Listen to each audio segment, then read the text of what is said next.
Kim Jong-un and Vladimir Putin. It should be a match made in hell. But after the first state visit by Putin to North Korea in decades, it looks like the two are fast becoming BFFs. But what's this impromptu alliance really about? The last time that Putin visited North Korea was during his first year in office, when the country was still run by Kim Jong-il, and Kim Jong-un was squirreled away under a fake name in a Swiss boarding school. The last visit was a diplomatic trip to reassert Russian power over its old Cold War sphere of influence, despite the fact that the Russian Federation, which had arisen from the ashes of the USSR, was both significantly weaker and more closely aligned with the West. Yes, you heard that right. Once upon a time, the Russian Federation was drawing remarkably close to the West, and there was even some impetus for Russia to join NATO. Germany and other European nations, however, balked at the idea of their primary antagonist for decades being a part of their defensive alliance, though, and there was a real concern that it was all a ruse for Putin to pull NATO apart from within. Yet, for all intents and purposes, the US and Russia were normalizing relations at a steady pace. When Osama bin Laden orchestrated the attack on the US on September 11, 2001, Putin was one of the first to call President Bush, offering his condolences. And it wasn't just flattery either. Russia immediately agreed to an intelligence sharing program and even based FBI personnel in Russia itself during the prosecution of the War on Terror. Putin even allowed for the flow of American supplies through its territory and into Afghanistan. But the invasion of Iraq significantly soured the US and Russian relationship, with Russia believing the US was seeking to exert undue influence in the Middle East and too close to Russia's interests for comfort. Yet, despite steadily souring relations and a new antagonism between Russia and the West, the Russian Federation and North Korea's relationship remained unchanged. In fact, Russia signed on to the most punishing of sanctions against the rogue state. A new leaf seems to have been turned over, though, and this new state visit by Putin marks a significant change in the global order. You must be pretty special for Kim Jong-un to wake up in the middle of the night and meet you by your airplane. And wouldn't you know it, at exactly 3 a.m. local time in Pyongyang, the rogue state's dictator was there when Putin's plane touched down for a day of excitement with the fun-loving people of North Korea. For Putin, the visit was one of desperation, and for Kim, it was one of opportunism. Both sides stand to gain a great deal from their partnership, and the world stands to lose just as much. The reason for the visit is plainly obvious to see. Since the start of the invasion of Ukraine, North Korea has shipped an estimated 10,000 rail cargo containers of weapons to Russia. This aid has mostly been in the form of artillery shells and ballistic missiles, with some replacement artillery tubes and other odds and ends thrown into the mix. The fact that North Korea operates old Soviet equipment makes it easy for it to resupply a Russia increasingly desperate for supplies. At the moment, it's estimated that Russia fires 10,000 shells a day, and yet only produces about 250,000 a month. That leaves it with a significant shortfall that forces it to conserve ammunition and opens up opportunities for Ukrainian counterattacks. It also has significantly reduced the effectiveness of Russian offensives, such as that currently going on in the Kharkiv region for 2 weeks as of the writing of this script, and only succeeding in gaining meager tracts of land next to the Russian border. All across the front, relieved Ukrainians are reporting that Russia's blistering artillery assault has been steadily slowing over the last year. A new deal with North Korea, however, threatens to return Russian guns and their blistering 10-to-1 fire superiority over Ukraine back to the front. Estimates of how many shells North Korea has provided so far and how many it can provide vary. South Korean Defense Minister Shin Won-sik has publicly stated that he estimates the North has sent as many as over 3 million 152mm shells, and that it can produce around 2 million a year. Currently, though, it's believed by South Korea that the North outputs are only operating at 30% capacity due to material shortages and electricity. But some factories are operating at full capacity in order to supply Russia. It's feared then that Russia might start sending enough raw materials and fuel to fully power the rest of North Korea's manufacturing capability, allowing the North to produce shells well out of the reach of Ukrainian weapons. North Korean shells, however, are notoriously lower quality than those produced by Russia. Reports from gunners on the front state that North Korean shells have an inconsistent power load, resulting in a decrease in accuracy. Manufacturing standards are supposed to result in a uniform power load in each shell, therefore increasing accuracy by making the trajectory of each shell highly predictable. North Korean standards, however, are far from uniform, and uneven loads result in a great decrease in accuracy. Then there are reports of as much as a 30% failure rate from North Korean shells and rockets, with some catastrophic failures leading to the loss of gun barrels or even lives. These reports can be difficult to verify given that they are anecdotal, though from Russian military blogger sources, and the Russian military is not going to be forthcoming with any official report anytime soon. If they even bother with such things, given their complete lack of professionalism to date, it's doubtful Russia does. However, we can get a good idea of the quality of North Korean arms by going back in time to 2010, when the world got a chance to inspect North Korean weapons in action. In 2010, tensions between the North and South flared to nearly catastrophic levels. The North had just revealed a brand new uranium enrichment facility, and many feared the US would take military action preemptively against the North. South Korea, meanwhile, was mulling over requesting the US station nukes on its territory for the first time since the Cold War, as a deterrent to North Korean aggression. On the morning of November 23, 2010,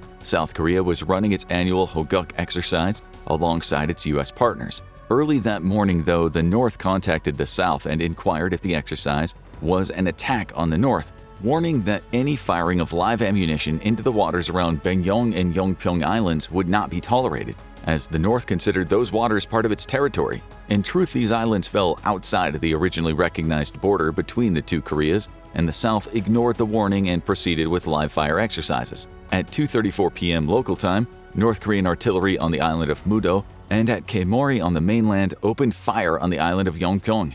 Firing in two waves, the attack came from 2:34 p.m. to 2:55 p.m. and then once more from 3:10 p.m. to 3:41 p.m. According to a defector involved in the attack, somewhere around 108 shells were fired at the South, striking a military camp and a nearby village. The South immediately returned fire, though two of its K9 Thunder 155mm guns had been damaged, and a dud fire had blocked the third. ROK forces fired off 80 shells, striking military barracks and command buildings on Mudo, and a multiple rocket launch system on Kaemori. The failure of their AN/TPQ-37 counter-battery radar prevented the South from launching a precise attack, however. In the South, multiple buildings were damaged and 2 South Korean Marines were killed along with 2 civilians. 6 other ROK military members were seriously injured, with 10 suffering minor wounds. The resulting fires that broke out resulted in the destruction of 21 homes and warehouses, along with most of the forests and fields on the island.